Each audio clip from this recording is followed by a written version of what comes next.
Hi అండి, welcome to Shailu blogs. ఈరోజు special మా ఇంట్లో దోశ, కొబ్బరి టమాటా పచ్చడి. సూపర్ ఉంటుందండి.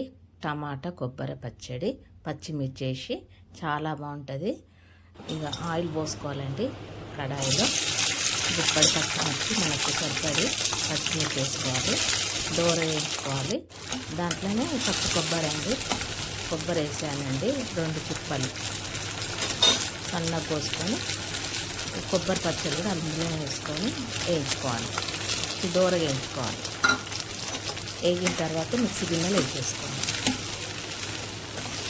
అయిపోయిందండి, వేగినవి మంచిగా వేయించుకున్నాక మిక్సీ గిన్నెలు చల్లగా అయినాక మిక్సీ పట్టుకోవాలండి.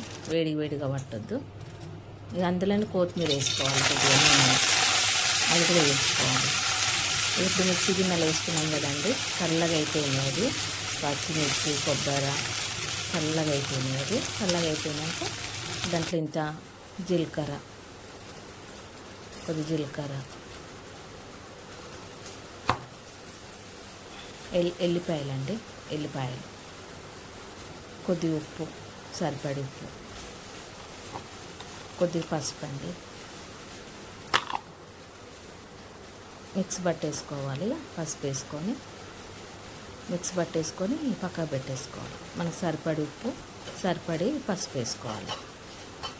ఇక చింతపండు అండి కొద్దిగా లైట్ కడిగేసేసుకొని శుభ్రంగా వేసేసుకోవాలి. ఇక మిక్స్ పట్టి పక్కకు పెట్టేసుకోవాలండి. ఎందుకంటే టమాటా అన్నీ పట్టొద్దు, టమాటా సపరేట్ పట్టేసారు కొంచెం. ఇక కొత్తిమీర వేసిందండి, బాగా వేగే అవసరం లేదు, కొద్దిగా వేస్తే చాలు. ఇక టమాటాలు వేసుకోవాలి. టమాటాలు కూడా మంచిగా ఉడకాలి. కొద్దిగా ఉప్పు వేసుకుంటే తొందరగా మగ్గుతుంది. కొద్దిగా ఉప్పు వేసుకోవాలి, దానికి సరిపడి ఉప్పు వేసుకోవాలి. ఇక మగ్గిన తర్వాత ఇక మిక్సీ గిన్నెలు వేసుకొని చూడండి, ఇది పట్టేసుకున్నామండి పచ్చిమిర్చి కొబ్బరి. అయిపోయింది అది. ఇది కూడా మగ్గిందండి. టమాటా కొద్దిగా చల్లగా కావాలండి. కొద్ది చల్లగా అయినాక మిక్సీ గిన్నెలు వేసుకోవాలి. ఇక మిక్సీ గిన్నెలు వేసుకొని ఇక అది కూడా మంచిగా ఇట్లా ఒకటేసారికి పట్టేస్తే అయిపోతుందండి.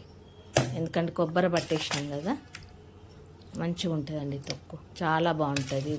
వేడిగా రైస్లకు కూడా బాగుంటుంది, దోశలకు బాగుంటుంది, ఇడ్లీకైనా పిల్లలకు కూడా బాగుంటుందండి టమాటా చట్నీ. కొబ్బరి వేస్ట్ చేసుకోకుండా ఇలా పచ్చడి చేసుకోండి, చాలా బాగుంది పచ్చడి, సూపర్గా ఉంటుందండి. కొద్దిగా ఆయిల్ పోసుకొని జీలకర్ర, ఆవాలు, మినప్పప్పు పోసుకేసుకోవాలి. అది వేగిన తర్వాత వేగాలండి.